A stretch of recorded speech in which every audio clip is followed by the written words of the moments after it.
ভয়ানক অ্যাক্সিডেন্ট ইলাহিপুর মোড়ে হরিপাল গ্রামীণ হসপিটালে সার্ভিস করে ফেরার পথে ঘটনাটি ঘটেছে।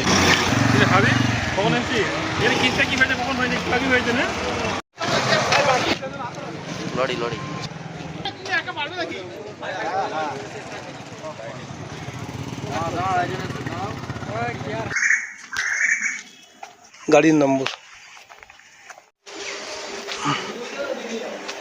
এইচএসসি হাবিব মিডিয়া ও শেখালা টিভি। আমি শেখ হাবিব রয়েছি আপনাদের সঙ্গে। আমি এই মুহূর্তে উপস্থিত আছি হরিপাল ব্লক, একেবারে হরিপাল থানা। দেখতে পাচ্ছেন হরিপাল থানার মধ্যে আছি। মানে গতকাল যে অ্যাক্সিডেন্টটা হয়েছিল 4:20 নাগাদ ইলাহিপুর মোড়ে, সে ঘটনার কালকে নাম অ্যাড্রেস জানা যায়নি। হরিপাল গ্রামীণ হসপিটালে উনি চাকরি করতেন। ডিউটি শেষ করে বাড়ি যাওয়ার পথে 4:20 নাগাদ অ্যাক্সিডেন্টটা হয়।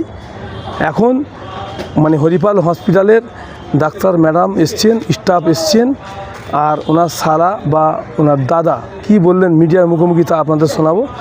এখনই এই যে ময়নাতদন্তের জন্য গাড়িতে বডি তুলে নিয়েছে, ময়নাতদন্তের জন্য যাবে শ্রীরামপুর, সে চিত্রটি আপনাদের দেখাবো। আর আপনারা ভিডিওটি শেষ পর্যন্ত দেখুন। বেশি হিসাবে আপনার মূল্যবান মতামত কমেন্ট বক্সে জানাবেন। কী বল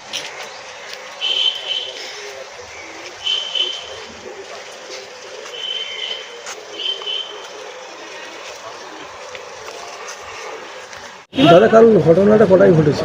কালকে ওই 4:20 নাগাদ ঘটনাটা ঘটেছে। তো উনি হরিপাল গ্রামীণ হসপিটালে চাকরি করতেন। তো ডিউটি শেষ করে উনি বাড়ি ফিরছিলেন। বাড়ি ফেরার পথে এলাহি মোড় বলে একটা জায়গা হয়, সেখানে এসে পথ দুর্ঘটনাটা ঘটে, তাতে তার প্রাণ যায়। কিন্তু আমাদের ফ্যামিলি এবং আমরা সবাই শোকাহত। আর বিশেষ কিছু তো বলার নেই। বাড়ি হচ্ছে রথতলা, জঙ্গলপাড়া রথতলা। আমি তার শালাবাবু। ওনার নাম সুজিত বোস, সুজিত দাস। ছেলে এক ছেলে, না মেয়ে নেই, ওনার একই ছেলে। এখন তার ময়নাতদন্তের জন্য বাড়ি নিয়ে যাবে। ময়নাতদন্তের জন্য বাড়ি নিয়ে যাবে। বয়স কত হবে? 52-54 হবে। আপনার নাম? আমার নাম সুরজিৎ দাস।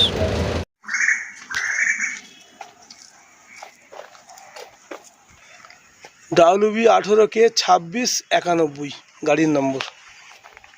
দাদা, আপনার কি হয় যে কাল অ্যাক্সিডেন্ট? আমার ছোট ভাই হয়। বাড়ি কোথাও না? বাড়ি হচ্ছে জঙ্গলপাড়া, রথতলা, ওটা চণ্ডীতলা থানার মধ্যেই। এই হরিপাল গ্রামীণ হসপিটালে সার্ভিস করতো। তারপর বাড়ি যাওয়ার পথে? হ্যাঁ, ওই হসপিটাল সার্ভিস শেষ করে বাড়ি যাওয়ার পথে ইলাহিপুর মোড় যে ওর আগে টুয়ার্ডস চাঁপাডাঙ্গা, ওইখানে রোড অ্যাক্সিডেন্ট হয়েছিল। এবং আনুমানিক সময় হচ্ছে বিকেল 4:20। আপনার নাম? আমার নাম সুশান্ত দাস। আপনার তাহলে ছোট ভাই? আমার ছোট ভাই, আমি বড়। ময়নাতদন্তের জন্য নিয়ে যাওয়া হবে? হ্যাঁ, ময়নাতদন্তের জন্য শ্রীরামপুর নিয়ে যাওয়া হবে এখন।